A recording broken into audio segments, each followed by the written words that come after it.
Assalamualaikum warahmatullahi wabarakatuh.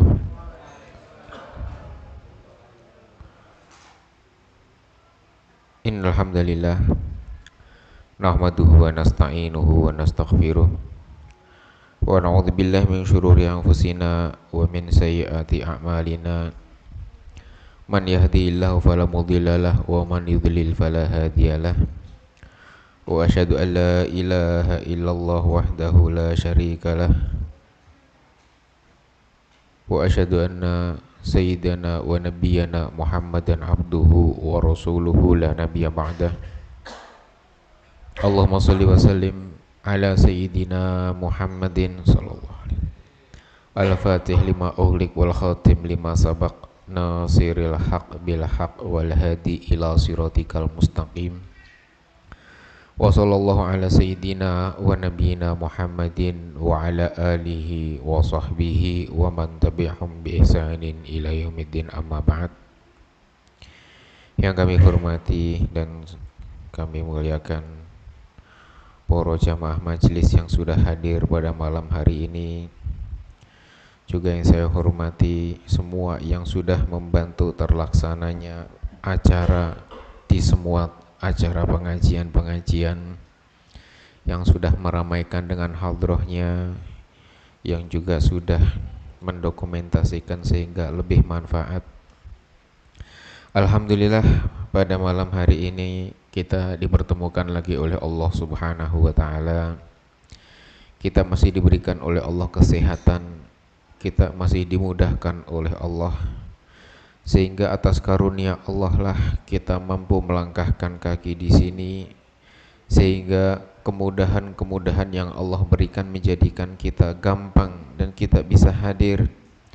Dan semoga hadirnya kita di sini menjadikan sebab dosa-dosa kita semuanya diampuni oleh Allah Subhanahu wa Ta'ala, juga menjadikan sebab hajat-hajat kita dikabul oleh Allah Subhanahu wa Ta'ala. Amin, Allahumma amin.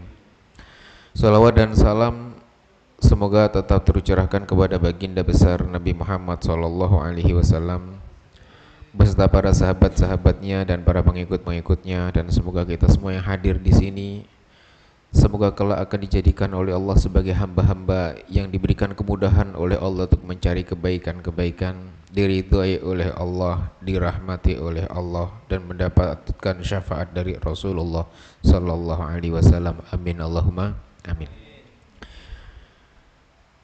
Bapak Ibu yang dirahmati oleh Allah Subhanahu wa Ta'ala, Allah berfirman di dalam Al-Quran, a'udzubillahi minasyaitonirrajim, bismillahirrahmanirrahim. Amanar rasulu bima unzila ilaihi min rabbihi wal mu'minun kullun amana billahi wa malaikatihi wa kutubihi wa rusulihi la nufarriqu baina ahadin min rusulihi wa qalu sami'na wa ata'na ghufranaka rabbana wa ilaikal masir.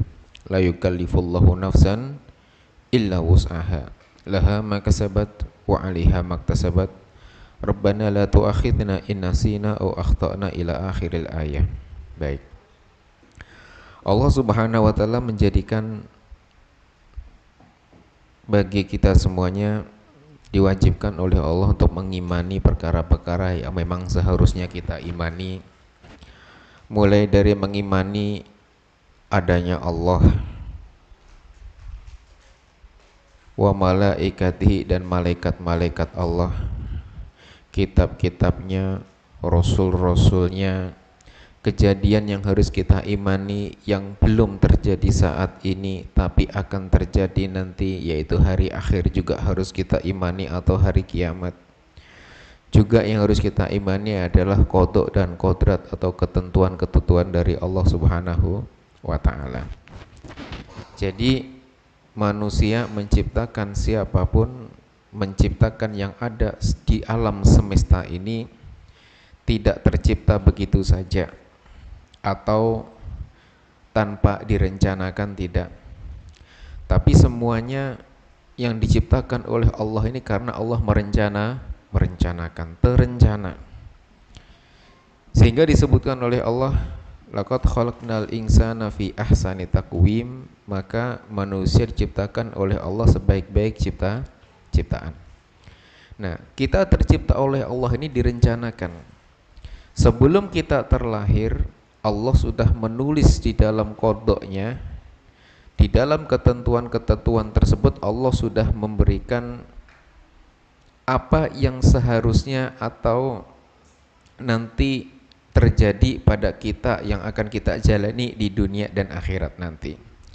Sehingga dituliskah oleh Allah termasuk diantaranya bikat birizkihi, ditulis rizkinya, ajalnya, kita apa? Bikat birizkihi wa ajalihi wa amalihi, amal perbuatan ditulis baik tidaknya, soleh bejatnya, syaqiyun am sa'id, bahagia atau tidak bahagia, neraka atau surga. Nah, itu semuanya adalah ketentuan yang Allah tuliskan. Nah, ketentuan-ketentuan yang Allah rencanakan untuk kita ini dinamakan di dalam rukun iman itu dinamakan qada dan qadar. Jadi qada itu diibaratkan itu perencanaan. Allah merencanakan kita semuanya nanti ketika di dunia itu seperti apa, yaitu direncanakan sama Gusti Allah.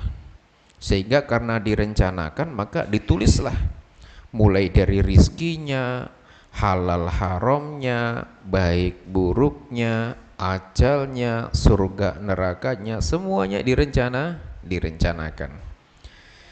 Jadi apa? Jadi kita terlahir ke dunia ini semuanya sudah mendapatkan tiket masing-masing sesuai dengan apa yang Allah rencanakan di dalam kodoknya. Jadi rencana. Apakah kita nanti bahagia? Oh, itu sudah direncanakan sama Gusti Allah. Oh, nanti di dunia nanti akan selalu bahagia. Oh, di dunia nanti ngeluh terus. Oh, di dunia nanti sabar. Oh, di dunia nanti banyak bersyukur. Oh, di dunia ahli ibadah. Itu direncanakan semuanya. Jadi Allah punya rencana untuk pada kita semuanya. Itu dinamakan kodoknya. Nah, kemudian apa? Kemudian di dalam kodrat itu ibaratnya pelaksanaan. Jadi kalau orang bangun itu gampangannya sebelum bangun itu ada blueprint rancangan. Ini mau bangun rumah ukuran 10 kali 10. Nanti batunya ada 1000, semennya ada 10, ininya ada ininya. Nah, itu direncanakan. Sehingga apa? Keluarlah budget atau nominal. Oh, perencanaannya seperti ini nanti ketika mau membangun. Aspek-aspek yang menunjang, aspek-aspek yang menghambat. Itu semuanya direncanakan sama Gusti Allah. Sama seperti orang yang merencanakan mau membangun. Nah, setelah perencanaan itu matang, setelah perencanaan itu jadi, barulah tahap setelahnya yaitu tahap pelaksanaan. Allah merencanakan, setelah merencanakan barulah Allah melaksanakan apa yang Allah sudah rencanakan. Contoh, hamba nanti di dunia nanti akan aku jadikan sebagai orang yang kaya. Itu rencananya Gusti Allah. Prakteknya setelah lahir dikasih oleh Allah kaya. Itu adalah pelaksanaan. Nah, jadi apa? Jadi apa yang kita jalani pada saat ini itu tidak lepas dari semuanya adalah rencananya Gusti Allah. Nah, setelah itu ada tahapan kodratnya, ada kodok, ada kodrat. Jadi kalau kodok itu perencanaannya Gusti Allah, kalau kodrat itu adalah pelaksanaannya, eksekusinya, pas pembangunannya. Nah, sehingga apa? Sehingga tidak ada sesuatu kecuali semuanya sudah direncanakan sama Gusti Allah. Baik buruknya ini semuanya sudah direncanakan. Makanya karena semuanya sudah direncanakan, maka tidak ada alasan bagi kita untuk mengeluh. Tidak ada alasan bagi kita untuk tidak sabar. Tidak ada alasan bagi kita untuk komplain. Tidak ada alasan bagi kita untuk tidak menerima semuanya. Kenapa? Allah yang menghendaki semuanya. Sehingga apa? Sehingga dari ketentuan-ketentuan inilah ada yang dijadikan oleh Allah hamba-hamba yang bersabar dengan ketentuan-ketentuannya. Ada orang yang tidak bersabar. Makanya sabar di dalam Al-Quran itu banyak sekali ayatnya. Innallaha ma'as-sabirin wasta'inu bisabri wasolah. Sabar terus. Karena sabar itu gampang tapi susah dipraktekannya susah. Teorinya gampang, Bu yang sabar ya, Bu yang sabar, Pak yang sabar, gampang diucapkan. Tapi prakteknya susah. Apalagi kalau sudah akhir bulan tuh, sabarnya agak menipis kalau akhir bulan tuh. Bunyi semua alarmnya. alarm token, alarm beras, alarm ini, alarm SPP, nyala semuanya. Sehingga Pak, disinilah butuh yang namanya kesabaran. Nah, ketika seseorang menjalani ini semuanya dengan sabar, maka pastinya setiap sabar itu pasti ada yang namanya hadiah. Hadiah dari Gusti Allah, itu pasti. Sabar atas ujian akan diangkat derajat. Nabi yang sabarnya tanpa batas digelari khusus sama Gusti Allah. Nabi yang diuji dengan ujian yang biasa tidak diberikan gelar yang setinggi yang sabarnya tanpa batas. Artinya apa? Semuanya adalah dibeda-bedakan oleh Allah sesuai tingkat kesabaran. Tilka rusulu faddalna ba'dahum ala ba'din. Jadi Rasul pun juga sama. Seorang Rasul diciptakan sama Gusti Allah itu juga beda. Kelasnya itu beda-beda. Tapi kelasnya istimewa semuanya. Nggak ada yang nggak istimewa tuh nggak ada. Tapi ada yang di atas istimewa, lebih istimewa lagi.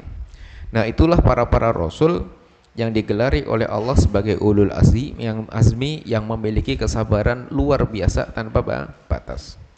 Artinya apa di sini? Ketika ketentuan Allah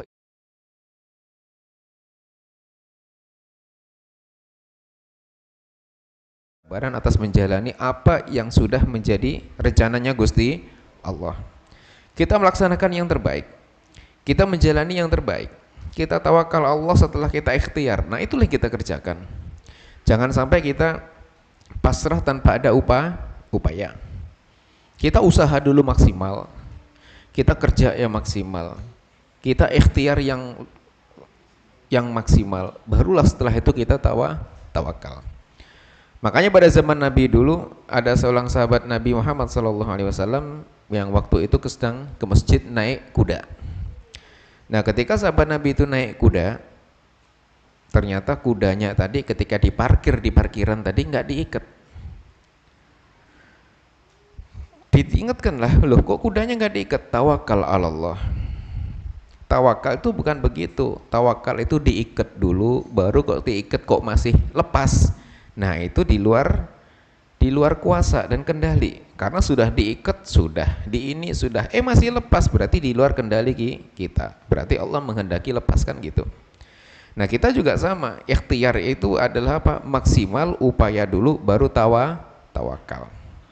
Jangan sampai motor di depan rumah nggak dikunci. Kenapa Pak nggak dimasukin tawakal Allah? Belum selesai bilang tawakal udah hilang motornya. Artinya apa di sini? Kita upaya maksimal. Setelah kita maksimal, barulah kita minta pertolongan pada Gusti Allah untuk diberikan kemudahan di dalam menjalani proses-proses ini semuanya baik. Ini adalah tentang kodok dan kodrat. Sehingga apa yang terjadi itu adalah ketentuan yang sudah Allah catatkan untuk kita semuanya, sehingga tidak ada alasan untuk kita tidak bersyukur dan kita untuk tidak menerima yang sudah menjadi ketentuan untuk kita semuanya.